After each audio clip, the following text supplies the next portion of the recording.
नमस्कार। इस दिल से के एपिसोड में हम चर्चा करेंगे संविधान में जो राज्यपाल का पद होता है उसका जो रवैया है, क्या पिछले कुछ सालों में गवर्नर हमारे, राज्यपाल हमारे इस देश में संविधान के मुताबिक काम कर रहे हैं। ये चर्चा हम क्यों कर रहे हैं? इसलिए कर रहे हैं कि जो भी कार्य होता है सरकार का, प्रदेशों की सरकार का, और जो भी ऑर्डर पास होता है वो गवर्नर के नाम पे पास होता है।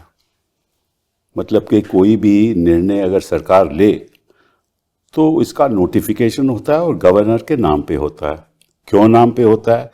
क्योंकि उस सरकार के फैसले पे गवर्नर हस्ताक्षर करता है और तभी वो नोटिफिकेशन होता है और फिर वो लागू होता है।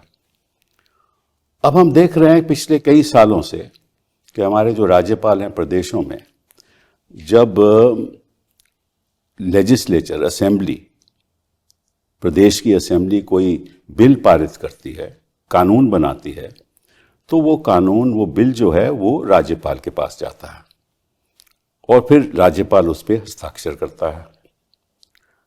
लेकिन 2014 के बाद वो सरकारें जो विपक्ष में राज कर रही हैं, वहाँ जो राज्यपाल हैं वो जो बिल पारित भी होता है उस पर हस्ताक्षर नहीं करते।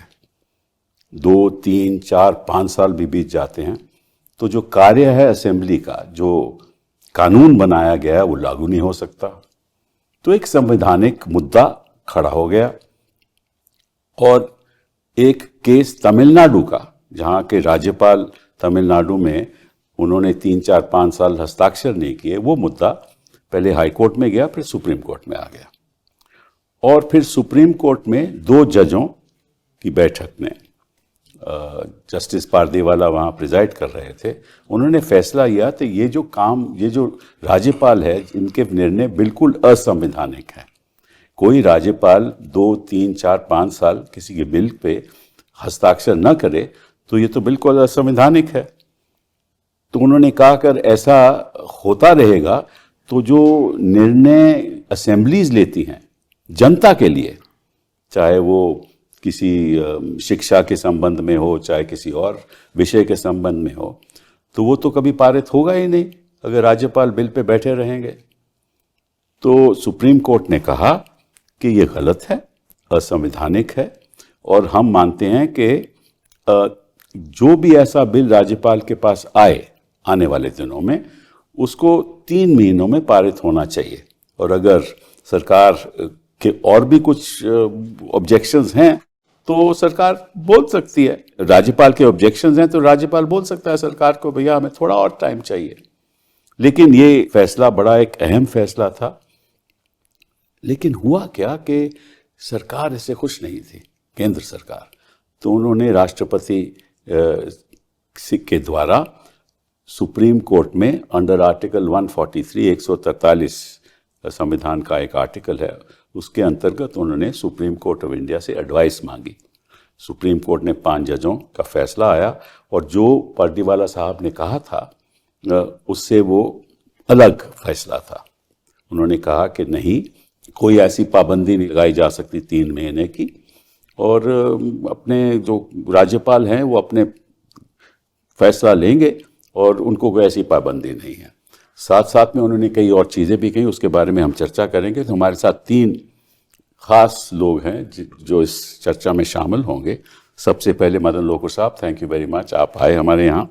मदन लोकुर साहब के बारे में हम कहें कि आज भी वो चेयरपर्सन हैं UN इंटरनल जस्टिस काउंसिल के। 2024 में उनकी नियुक्ति हुई, 2028 तक है। उससे पहले आप फिजी के चीफ जस्टिस रहे, उससे पहले आप सुप्रीम कोर्ट के जज रहे 2012 से 2018 तक, और आपकी गवर्नेंस में बहुत दिलचस्पी रही और सोशल कॉजेज़ में आपकी बड़ी दिलचस्पी रही और बड़े अहम फैसले आपने लिबर्टी के बारे में दिए। तो बहुत बहुत धन्यवाद आपका। धूलिया साहब, आप इलाहाबाद को बिलोंग करते हैं और आपने LLB वहाँ से की। आपके पिताजी जज रहे, आपके ग्रैंडफादर एक क्विट इंडिया में शामिल हुए। उन्होंने एक न्यूज़पेपर स्टार्ट किया, करम भूमि, कोतवार में, और आप 1986 में आपने अपनी प्रैक्टिस शुरू की, 14 साल प्रैक्टिस किया, 2008 में जज बने और उसके बाद आप भी गुवाहाटी में चीफ जस्टिस रहे और आप उसके बाद फिर सुप्रीम कोर्ट में आए 2022 में 22 में और 2025 तक वहाँ और आपके अपने हम दोनों के आगे हमने बहस भी की है और आप हमेशा जो हिंदुस्तान की डाइवर्सिटी है, जो गंगा जमनी तहजीब है, उसके पक्ष में रहे। आपने बड़े अहम फैसले किए। बहुत बहुत धन्यवाद आपका आने का। मुकुल जी के साथ तो मैं एक सुप्रीम कोर्ट में प्रैक्टिस करता हूँ और इनके पीछे तो लोग भागते हैं। हिंदुस्तान में से अगर 2-4 वकीलों का नाम लिया जाए तो इनका हमेशा नाम लिया जाता है और ये अटॉर्नी जनरल रह चुके हैं हिंदुस्तान के 2014 में, फिर 2022 में भी इनको ऑफर हुई, इन्होंने इनकार कर दिया। तो अगर इस देश में 2-4 वकील हैं तो मुकुल जी आप वहाँ पे उच्च स्तर पे हैं। तो बहुत बहुत धन्यवाद। लोकुर साहब, आपसे पूछना चाहता हूँ कि ये क्या ज़रूरत थी सुप्रीम कोर्ट को ये सब कहने की कि भाई टाइम लागू नहीं है, जितनी मर्जी देर हो राज्यपाल न बिल पारित करे। एक्चुअली कपिल, ये जो मुद्दा चल रहा है काफ़ी सालों से चल रहा है एक्चुअली। इस पे जस्टिस सरकारिया कमीशन ने चर्चा की थी, जस्टिस पुंछी कमीशन ने भी चर्चा की थी और जहाँ तक मुझे याद है जस्टिस वेंकट चलैया की कमेटी ने भी इस पे चर्चा की थी। पर ये जो चर्चा हुई थी वो 2 चीज़ों की थी। एक तो ये है कि ये जो आर्टिकल 200 है हमारे संविधान का, उसमें क्या गवर्नर जो बिल पास करती है विधानसभा में, उसके ऊपर गवर्नर कहे कि हम कुछ नहीं करना चाहते, हम बैठे रहेंगे 1 साल 2 साल 3 साल। दूसरा ये है कि वो राष्ट्रपति जी को बिल को रेफ़र करेंगे, कर सकते हैं। और सरकारिया कमीशन ने कहा है कि 1977 और 1985 के बीच 1130 ऐसे बिल थे जो राष्ट्रपति जी को रेफ़र हुए थे और उसमें टाइम लगा। पर जो बिल्स गवर्नर के पास गए हैं उसके बारे में जस्टिस सरकारिया ने कहा और उन्होंने रेफ़र किया था मिनिस्ट्री ऑफ होम अफेयर्स के नोटिफिकेशंस को। सर्कुलर है कौन का? सर्कुलर या नोटिफिकेशन जो भी कुछ 1952 का और 1978 का, कि 3 महीने के अंदर आप इसका फैसला कीजिए। या तो आप राष्ट्रपति जी को भेजना चाहें भेज दीजिए, या दोबारा विधानसभा को भेजना चाहें भेज दीजिए, या आप इस पे अपना एसेंट दस्तखत करना चाहें कर दीजिए, पर 3 महीने के अंदर कीजिए।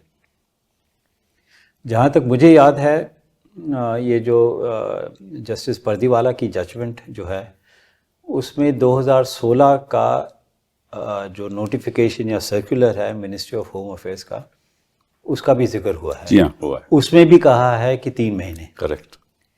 तो अब विधानसभा कह रही है कि आप जल्दी से जल्दी फैसला लीजिए 3 महीने। गवर्नमेंट ऑफ इंडिया, भारत सरकार कह रही है, मिनिस्ट्री ऑफ होम अफेयर्स कह रही है कि आप 3 महीने में फैसला लीजिए। सुप्रीम कोर्ट कह रहा है कि आप 3 महीने में फैसला लीजिए। तो ये राष्ट्रपति जी को रेफरेंस देने का क्या कारण था, ये मुझे समझ में नहीं आया। अब जब सब कह रहे हैं कि 3 महीने में फैसला होना चाहिए इधर या उधर जो भी कुछ है, तो ये सुप्रीम कोर्ट को ये रेफ़र करना मुझे कुछ समझ में नहीं आया। और फिर सुप्रीम कोर्ट ने ये सब जो सरकारिया कमीशन ने कहा, पुंछी कमीशन ने कहा, जस्टिस नजरअंदाज कर दिया, सब बिल्कुल उसको भूल गए। मिनिस्ट्री ऑफ होम अफेयर्स के जो सर्कुलर्स या नोटिफिकेशन है उसको भी भूल गए और कह दिया कि नहीं 3 महीने नहीं हो सकता, जब गवर्नर की मर्जी हो वो उसका फैसला कर ले। और फिर उन्होंने कहा है कि अगर ये फैसला इंडेफिनिट हो जाए तब केस फाइल कर सकते हैं सुप्रीम कोर्ट में। यानी कि सुप्रीम कोर्ट का ये एडवाइस है कि स्टेट गवर्नमेंट जो है वो कोर्ट में आए। अब सब लोग कह रहे हैं कि जितने कम केसेस कोर्ट में आए उतना अच्छा है, और यहाँ पे सुप्रीम कोर्ट कह रहा है कि नहीं आप कोर्ट में आइए। और ये जो इंडेफिनिट सुप्रीम कोर्ट ने कहा है, इसका क्या मतलब हुआ? इसका मतलब हुआ 2 महीने, 4 महीने, 1 साल, 2 साल। प्रोलॉन्ग्ड कहा उन्होंने, इंडेफिनिट तो नहीं कहा, प्रोलॉन्ग्ड कहा है कि भाई जब प्रोलॉन्ग डिले हो जाए, मतलब कि अगर ज्यादा डिले हो जाए तो फिर आप याचिका डाल सकते हो, और कोर्ट का एक लिमिटेड ज्यूरिसडिक्शन होगा, उस डिले पे वो फैसला कर सकती है लेकिन मेरिट्स पे नहीं। ये कहा उन्होंने। हाँ ठीक है, तो प्रोलॉन्ग का क्या मतलब हुआ? हाँ, ये हमें भी समझ आया। And what is prolonged? And what is prolonged? हाँ तो बताइए। 4 साल प्रोलॉन्ग है कि नहीं है? इतना तो नहीं, पर 4 साल बिल्स पेंडिंग है। नहीं, वो ठीक है, वो ठीक है। भदौलिया साहब की क्या राय है इस पे? मैं बिल्कुल इत्तेफाक रखता हूँ जो जस्टिस जो नकुल साहब ने कहा। और एक और बहुत इंपॉर्टेंट चीज़ है, वो है कॉन्टेक्स्ट। वास्तविकता क्या थी कि अप्रैल 2025 में ये 2 जजेस ने डिसीजन लिया, क्योंकि एक रियलिटी थी उनके सामने। 10 बिल ऐसे थे जो 1 साल 2 साल तक उस वक्त तक पास नहीं हुए थे। तो उस कॉन्टेक्स्ट में ये कहा गया था। This context has been totally overlooked, not discussed in the reference order. जो अब ये कहा जा सकता है कि ये तो एक रेफरेंस है, इसमें we are not setting aside the judgement, we are just an opinion. But वास्तविकता ये है कि अब सब कोई जो मानेगा कानून क्या है, वो ये रेफरेंस का ऑर्डर है, इसको नहीं माना जाएगा। जी हाँ। तो मेरे हिसाब से तो एक बहुत बड़ी अपॉर्चुनिटी थी विच हैज बीन लॉस्ट। और ये जजमेंट जो था 2 जजेस का, इट सॉल्व्स द प्रॉब्लम। एक प्रॉब्लम थी जिसका वो सोल्यूशन निकालता है कैसे होगा। ये वाला जजमेंट कोई सोल्यूशन नहीं निकालता और प्रॉब्लम्स क्रिएट करता है। Justice Pardiwala and justice Mahadevan had sharpened the contradiction and then given a solution. Correct. It's a 400-page judgment. Everything has been discussed. Very learned judgment. And this judgment is also a very tight judgment. You see, I'm not saying this judgment of if you don't see it in the context that it has come after the April, then you may not find any great faults in that and you may not criticize it. But क्योंकि ये इसके बाद आया है, तब उसमें से कई चीजें लगती कि नहीं होनी चाहिए थी। Yeah. क्योंकि ये एक कहते हैं ना कि एक रियलिटी को दिमाग में रख के कहा गया है। ये एक बहुत टेक्सचुअल, बहुत लेटर ऑफ द कॉन्स्टिट्यूशन पे जा करके बात करता है। तो कबीर दास ने कहा है ना कि तू कहता लेखन की पोथी, मैं कहता आखियन की देखी। I am seeing the reality, you are just seeing the letter, and the reality was that, as Justice Lokur has said, in the past also there have been so many cases where these things were done, and this is ये timeline जो है वो Sarkaria commission, पुंची commission, and I think also Venkatachalam commission, they say कि there should be a timeline. How much of timeline that should be वो नहीं कहा है, but Article 200 and 201 में एक timeline होनी चाहिए। और ये एक जनता में एक बड़ी एक गलतफहमी ये भी है कि 2 जजेस के जजमेंट में ये कहा गया है कि अगर ये 3 महीने के अंदर नहीं हुआ इट विल बी डीम्ड। ऐसा नहीं है, ऐसा नहीं। उन्होंने कहा कि तब state government can invoke the powers of judicial review. Deemed केवल उन 10 बिल का है जो कई सालों से थे। So that's it is not a law, it's 142 करके। सर मैं दर्शकों तो ये बता दूं मैं कि ये केवल तमिलनाडु में नहीं हुआ, ये वेस्ट बंगाल में, पश्चिम बंगाल में भी ऐसी ही है कि 3-4-5 साल हैं, और केरला में भी ऐसी सिचुएशन है। तो इसकी बड़ी रैमिफिकेशंस हैं। और मुकुल जी, आप तो तमिलनाडु को रिप्रेजेंट कर रहे थे, आप जरा बताइए दर्शकों को क्या इशू था। कपिल जी, सबसे पहले मुझे एक बुनियादी ऑब्जेक्शन है इस रेफरेंस, ये जो एडवाइजरी ओपिनियन है। सुप्रीम कोर्ट ने रिपीटेडली कहा है कि हम एडवाइस नहीं देंगे अगर कानून ऑलरेडी सेटल हो चुका है किसी जजमेंट से, अदरवाइज ये डिस्गाइज में एक अपेलेट जुरिस्डिक्शन बन जाती है।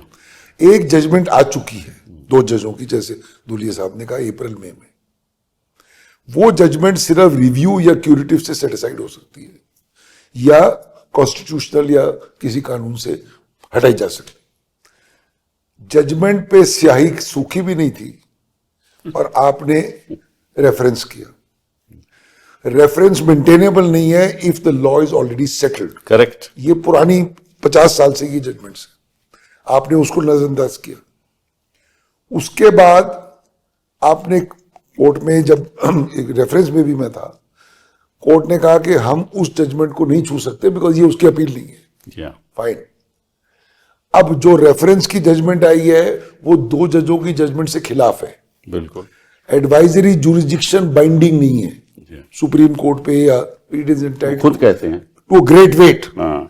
अब आप मुझे बताइए, हाई कोर्ट में, लोअर कोर्ट में किसी इंडिविजुअल को क्या कोई समझाएगा कि कानून क्या है? 2 जजों का बाइंडिंग है because that is binding law under article 141, everybody is bound to follow. जी हाँ। 5 जजों का एडवाइजरी है जो बाइंडिंग नहीं है। दोनों अगर रखी जाएंगी हाई कोर्ट के जज या लोअर कोर्ट के जज के सामने, क्या फॉलो करे वो? So this is certainly creating more confusion than it try to solve, number 1। Number 2, जहां तक पार्टीवाला साहब का फैसला था, उनके सामने, जैसे धूलिया साहब ने कहा, एक प्रॉब्लम थी। एक गवर्नर एक स्टेट का जो कह रहा है कि आप कुछ भी करो, मैं नहीं करूंगा साइन। जी हाँ। वो ये नजरअंदाज कर रहा है कि जो बिल्स हैं जो असेंबली पास कर रही है वो जनता की आवाज है, सुप्रीम है। अगर वो बिल गलत है तो उसको सही करना या स्ट्राइक डाउन करना कोर्ट्स का फंक्शन है, गवर्नर का एडजुडिकेटरी फंक्शन नहीं है। ही शुड साइन एंड से अगर आपको तकलीफ है, जिसको जाए कोर्ट में जाए, उसको स्ट्राइक डाउन करो। Yeah. ये जो रेफरेंस टू प्रेसिडेंट वगैरह है, these are rare situations. He has to follow the will of the people. Correct. This is a breakdown of federalism. Absolutely. कि आपने स्टेट को एमेस्कुलेट कर दिया। अरे असेंबली होगी, एक अनइलेक्टेड गवर्नर है, वो कह रहा है मैं दरवाजा बंद है जी, आप जाइए यहां से, और अदालत कुछ नहीं कर सकती। अब मैं एक चीज और कहना चाहता हूं, पार्टीवाला साहब found a solution and as justice Lokur said there are past representations of commissions and central government के भाई Yeah. 3-4 महीने में कर लीजिए। Yeah. वो सब भूल गए। अब आप ये देखिए जो सिचुएशन ये 5 जजों के फैसले से अब क्रिएट हुई है, इन्होंने कहा, जैसे आपने कहा, प्रोलॉन्ग्ड। हाँ। Now what do you mean by prolonged? I think 2 months is prolonged. Yes, sir. You say 6 months is prolonged. You say 1 year is prolonged. That's right. I say the will of the people cannot brook a delay of more than 10 days. So now every judge in the Supreme Court, हर खंडपीठ will decide on its own कि prolonged का मतलब क्या high है। Court में फिर high court में, फिर नीचे कोई बोलेगा 3 महीने, कोई बोलेगा 2 महीने, कोई बोलेगा 6 महीने। It will be complete chaos. And as Justice Lokur said, you are inviting more and more litigation by this, trying to kind of ride, you see, some kind of a tight line. Now, I want to raise one more question. A speaker's decision on disqualification under the 10th schedule is challengeable in the Supreme Court and High Court because he acts like a quasi-judicial authority, not exercising the function of a speaker. Supreme court ने बार बार कहा है governor है, बहुत ऊंचा ओहदा है, आप कुछ नहीं कर सकते, राइट? अगर गवर्नर ये फंक्शन है इसका कि he has to sign the bill और take a decision one way और the other, that is also a decision with application of mind. How can the supreme court से हम कुछ नहीं कर सकते? Just as you can strike down the action of the speaker and issue a mandamus. हमने कई case करे हैं where speakers are delaying disqualification petition. Sibbal साहब ने दूसरी तरफ से डिले हो रही है, सुप्रीम कोर्ट कह रही जल्दी कर, 1 महीने में कर, 2 महीने में कर, 3 महीने कर. अगर उसको आप डायरेक्शन दे सकते हो, उसका ओहदा भी कॉन्स्टिट्यूशन में उतना ही ऊंचा है. दैट सर्टेनली टू से कि हम इसको कुछ नहीं कर सकते, ये भी गलत है. ठीक, बिल्कुल आपने हमारे बड़े अच्छे तरीके से समझाया. बट दर्शकों को ये नहीं मालूम कि आर्टिकल 200 है क्या. आर्टिकल 200 जो संविधान का है वो कहता है कि अगर कोई लेजिस्लेचर मीन्स असेंबली किसी स्टेट की बिल पास करे, वो बिल गवर्नर के पास जाएगा उसके हस्ताक्षर के लिए, और गवर्नर 2 चीज़ें कर सकता है. अगर कोई आपत्ति हो तो वो वापस लेजिस्लेचर को, असेंबली को एक मैसेज देगा कि इसमें ये खामियां हो सकती हैं, आप इस पे निर्णय लीजिए. एक रास्ता तो ये है. दूसरा, अगर गवर्नर समझता है कि जो असेंबली है इसने अपने हकों के विरुद्ध जो एक केंद्र का कानून है उसका उल्लंघन किया है, तो फिर जो गवर्नर है वो राष्ट्रपति के पास भेज सकता है उसकी राय के लिए, और राष्ट्रपति उसकी राय लेकर वापस मैसेज भेज सकता है असेंबली को कि आप अब फैसला कीजिए, ये मेरी राय है। ये दो आर्टिकल 200 का और 201 का ढांचा है। अब आर्टिकल 201 एक और चीज कहता है कि अगर वापस बिल जाएगा असेंबली में, गवर्नर वापस भेजेगा कि ये खामियां लगती हैं और फिर असेंबली पास कर दे, तो फिर गवर्नर को हस्ताक्षर करने पड़ेंगे। ये है कॉन्टेक्स्ट जिसके अंतर्गत पार्टीवाला जी ने फैसला किया था, क्योंकि उन बिलों में दोबारा असेंबली ने बिल गवर्नर को भेजा था। तो जो वहां बहस हो रही थी कि अगर दोबारा भेजा जाए तो क्या गवर्नर अपने हस्ताक्षर रोक सकता है, और ये तो ताज्जुब की बात है कि संविधान कहता है कि उसको पारित करना पड़ेगा, लेकिन कोर्ट कहती है नहीं, वो डिले कर सकता है, प्रोलॉन्ग डिले कर सकता है। तो दो मुद्दे उठते हैं, दोनों आपने उठाए, बट पहले मुद्दा मैं आपसे राय चाहता हूं।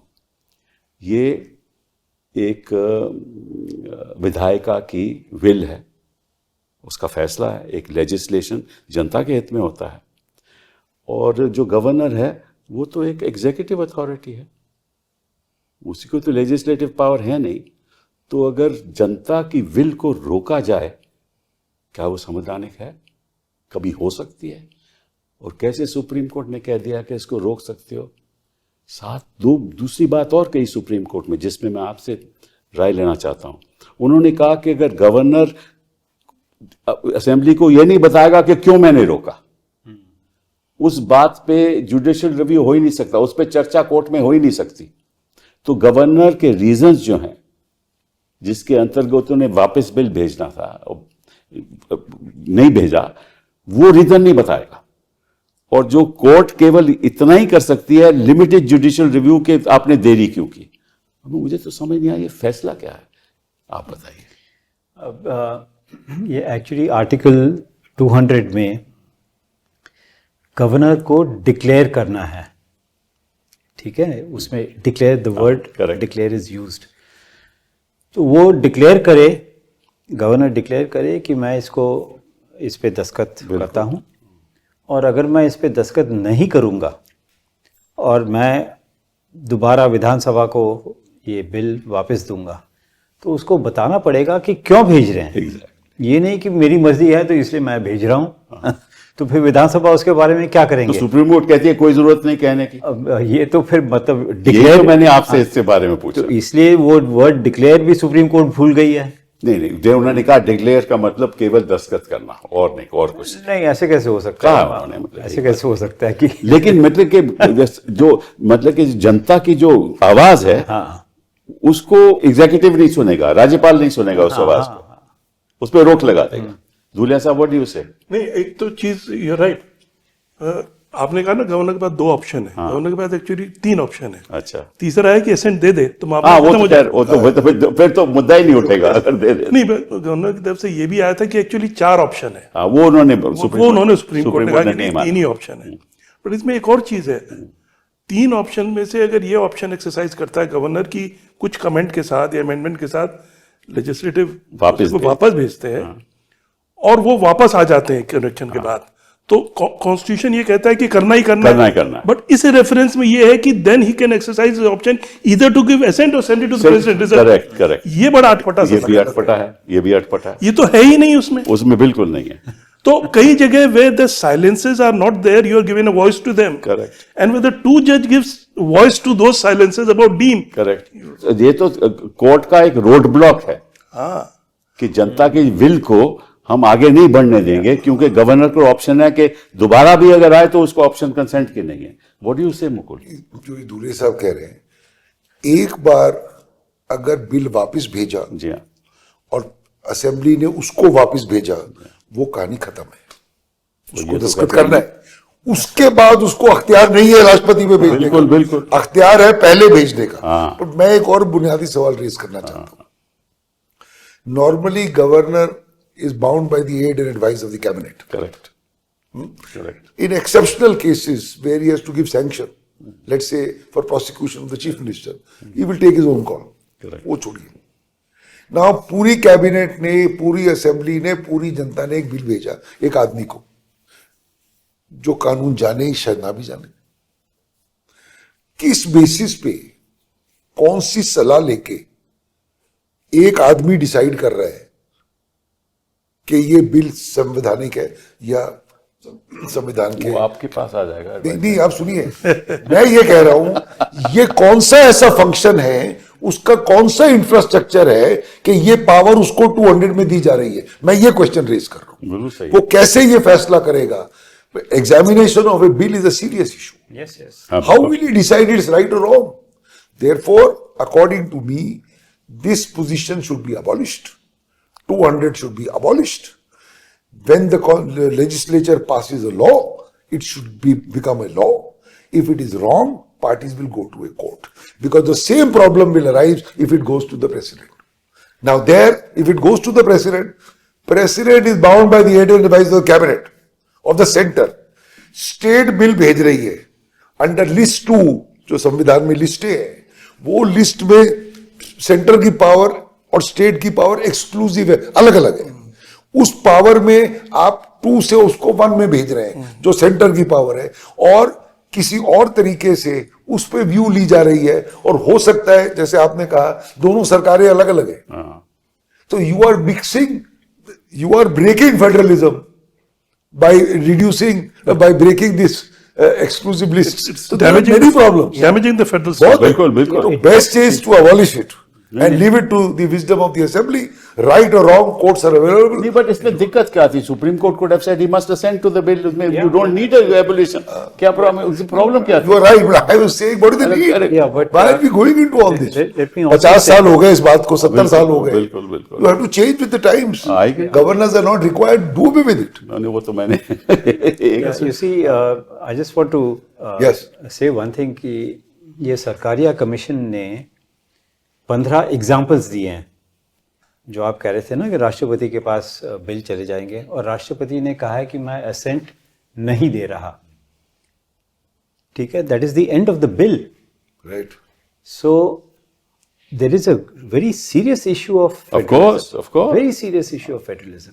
नो द प्रेसिडेंट, राष्ट्रपति ये फैसला नहीं कर सकता कि बिल, देखिए राष्ट्रपति कह सकता है कि मेरी सहमति नहीं है, तो स्टेट कोर्ट में जा सकती है कि आप मुझे बताइए क्यों मेरी सहमति है. पर there are examples given in Sarkaria commission कि राष्ट्रपति ने कहा है कि मैं इस पे दस्तखत नहीं करना चाहता. हाँ, बिल्कुल, तो बताए क्यों नहीं? नहीं, वो नहीं बताया. हाँ, पर यही तो बात है ना. Okay, हम president कोर्ट्स immune है. हैं काहे के लिए? प्रेसिडेंट इम्यून है, हाँ, ठीक गवर्नर है. इम्यून है. नहीं, वो तो उन्होंने आज मान लिया. वो तो मान लिया वो कि तो मान immunity लिया कि वो नहीं है. वो तो हमने बहस की थी, वो मान लिया वो नहीं है. लेकिन गवर्नर को रीजन बताने चाहिए, राष्ट्रपति को हाँ, रीजन बिल्कुल, बताने चाहिए, बिल्कुल. और फिर फैसला कोर्ट करेगी कि वो रीजन सही है या गलत है. अब दूसरी बात है, जब संविधान बनाया जा रहा था तब किसी ने कल्पना नहीं की थी कि ऐसा ऐसा होगा. होगा, बिल्कुल. तब एक ही पार्टी थी, इधर भी वो भी, किसी ने सोचा नहीं था कि ये नौबत भी आएगी. जी हाँ. और अगर नौबत आएगी तो कोर्ट्स हैं उसके लिए, वो अप्रैल 2025 में हो गया उस पर फैसला, जी हाँ, उसको बता दिया कि ये सोल्यूशन है. बिल्कुल. इसीलिए सर टाइमलाइन नहीं थे. 1947 में अम्बेडकर ने कभी सोचा था कि ये सिचुएशन आएगी? नहीं तो शायद टाइमलाइन लगा देते. ना, अम्बेडकर ने कभी ऐसा नहीं सोचा था कि ऐसी सरकारें आएंगी. और ये भी तो नहीं सोचा और था. हर चीज कॉन्स्टिट्यूशन में थोड़ी होती हो सकती है. है. ये कहा गया है कि ये कॉन्स्टिट्यूशन में नहीं है इसलिए हम नहीं करते. Yeah. अब कॉन्स्टिट्यूशन में तो कई चीज नहीं है, कहीं नहीं. तो हम तब भी करते हैं. बिल्कुल. जस्टिस हमेशा प्रतिवाला किया sir, right to life. Yeah. Constitution कहती है right to life. Absolutely. Supreme court ने कहा right to life is dignified life. One जज said right to sleep is a fundamental right. I mean right wrong. So You can go in court also. You just read Article 21 This is what and I'm then see the breadth of it ये after the expense. interpretation. अब तो वो expense हो सकती है, तो यहाँ भी टाइमलाइन हो सकती है. क्या बात है? ऐसी क्या आफत की बात है timeline? You see, Dr. Ambedkar had said that the constitution is good, but it depends upon the leaders. Peoples, हाँ. ये जस्टिस परदीवाला ने अपनी जजमेंट कहा है, उसमें कहा है, उसमें कहा है. बट ये बताइए Mukul, you are also, you been an attorney general, ये जो काम हो रहे हैं ये केवल उन्हीं सरकारों में, उन्हीं प्रदेशों में हो रहे हैं जहां विपक्ष की सरकार हो. ये फैक्ट है. नजर तो यही आ रहा है. है ना। उधर तो और पार्टीवाला साहब ने ये बात कही है, अपनी जजमेंट में कही है यस कि इसके एक राजनीतिक दृष्टिकोण से हो रहा है ये। और इसको इसीलिए मैं इसको खत्म करना चाहता हूं। ये पार्टीवाला साहब ने कहा है, उसको भी नजरअंदाज किया जाए। जजेस को नहीं मालूम कि ये जो बिल रोके जा रहे हैं उन्हीं प्रदेशों में रोके जा रहे हैं जहां विपक्ष की सरकार हो। जहां इनकी अपनी सरकार है वहां तो कोई विरोध नहीं करता, वहां तो कोई याचिका नहीं डालता। तो ये तो इसका मतलब कि ये संविधान को इस तरह से इस्तेमाल कर रहे हैं कि अपना राजनीतिक दृष्टिकोण के आधार पर आजाद कर रहे हैं। और ये तो मैं समझता हूं कि सबसे ज्यादा निंदा की बात है। that's hitting at federalism. हाँ, exactly hitting at Absolutely. Federalism कि आपने जो क्योंकि देखिए, आप उदाहरण देता हूं, गवर्नर वाइस चांसलर को अपॉइंट करते हैं कई राज्यों में।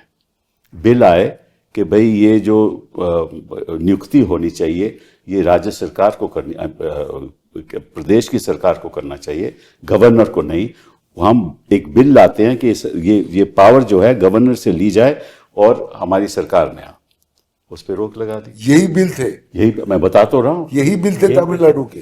सब यूनिवर्सिटी से कनेक्टेड सब यूनिवर्सिटी से यही connected। यूनिवर्सिटी में इसमें ट्रांसफर आपत्ति क्या हो सकती है? Yeah, Kerala also same. Same, इसमें आपत्ति क्या हो सकती है? को कहीं फैमिन आ जाए, आप वहां कुछ कानून बनाते हो लोगों की राहत के लिए, तो वो मतलब कि राज्यपाल कहेगा मैं हस्ताक्षर नहीं करूंगा। हजारों चीजें ऐसे हो सकती हैं। तो जो एग्जीक्यूटिव है वो कानून बनाने, जिसको संविधान ने कहा कि तुम कानून बना सकते हो, उस पे कैसे रोक लगा सकती है? और तीसरी बात मुकुल आपसे मैं पूछना चाहता हूं, अगर प्रेसिडेंट कहते हैं, राष्ट्रपति जी कहते हैं या गवर्नर कहते हैं कि हम इस बिल के खिलाफ हैं, इसको पारित नहीं होने देंगे, इसका मतलब हो गया that they are becoming judges in their own cause। मतलब पे खुद ही आपने विरोध किया, आप तो एग्जीक्यूटिव हो, और खुद ही आपने फैसला कर दिया कि हम इसको पारित नहीं होने देंगे। ये हक तो देगा, हक तो अदालतों का है, बिल्कुल ये राज्यपाल का तो नहीं है ना। नहीं। बिल को एग्जामिन करना है, स्ट्राइक डाउन करना है, judicial function, judicial function judiciary करेगी। Exactly. Effectively, this is killing the will of the people. No, but this judgment says, if I reference में, कि powers of the governor and the president are 200 and 201 respectively are non-justiciable. That's right, that's what I'm saying। नहीं तो therefore अगर वो sign, वही you're right, वही तो they have become a judge in their own cause, यही तो मैंने मुद्दा उठाया। effectively it's the death of the wish of the people. Yeah, and it's also the governor becoming a governor general, Yeah. Yes, absolutely, which we exactly, had a long time back. Actually. And in that it has been very well analyzed. You see, the Government of India Act में क्या था, discretion हटाया गया। और वो सब भूल गए। 1919 Act, 1935 Act, उससे पहले सब कुछ है। पूरी history, he went through the entire history, फिर फैसला हुआ। तो ये तो सर मेरी राय में ये रेफरेंस रिटर्न कर देना चाहिए था। बिल्कुल ये भी प्रेसिडेंट है सुप्रीम कोर्ट के कि we are not bound to answer one precedent he cites. It is there, It's there. Is it 15 or 16? There's one. It is there कि मैं जरूरत क्या है, एक फैसला आ चुका है। बिल्कुल। किसी और केस में ये मुद्दा राइज होगा तो नॉर्मल सिस्टम है उसको ओवर रूल करने का, तब होगा तो जब केंद्र होगा। सरकार के जो सोलिसिटर साहब थे उन्होंने कहा है कि ये 2G के फैसले में कोर्ट ने क्या किया कि 2G के मुद्दे में उन्होंने कहा कि ये केवल ऑक्शन हो सकता है, स्पेक्ट्रम आपको याद होगा, ऑक्शन हो सकता है। लेकिन उसके बाद उसका रिव्यू हुआ, क्योंकि सरकार गई थ्रू अ रेफरेंस कि भैया आपने तो कह दिया ऑक्शन हो सकता है, कई चीजें हम ऑक्शन नहीं करना चाहते, तो ये तो हार्ड एंड फास्ट रूल नहीं है ना, तो आप इस हाँ, तो उन्होंने क्या ठीक बात है, तो उन्होंने कहा क्योंकि एक जजमेंट भी आई और फिर रेफरेंस भी हुआ, इसलिए यहां भी जजमेंट आई है, यहां भी रेफरेंस हो सकता है, ये हो सकता है। कोई एग्जांपल हाँ, मैं आपको बता रहा हूं कि उनका फॉर एग्जांपल एलपीजी है, हाँ। अगर आप एलपीजी को ऑक्शन करोगे तो किसी गरीब को मिलेगी Exactly, नहीं, exactly. सारे अमीर ले जाएंगे, इसलिए कई चीजें ऑक्शन में नहीं जा सकती। बिल्कुल this is the rational that they That adopt. can't be a rationale. But that's- Otherwise, the law is once you have decided, you can't do a reference. That's correct. Because you are creating two centers of power, Correct. two situations, one advisory, one binding. आखिरी सवाल वो ये है कि अगर आप सारे reference 1950 के बाद के देखो तो कोई ऐसा रेफरेंस आज तक नहीं हुआ। जो भी रेफरेंस हुए कि ये कानून है, इसमें ये प्रॉब्लम्स हैं, ये इश्यूज हैं, इस पे हम आपकी राय चाहते हैं सुप्रीम कोर्ट की अंडर आर्टिकल 143। हर एक मतलब के जो राय चाहते थे वो कभी जजमेंट के बाद नहीं हुए, accept in the 2G case.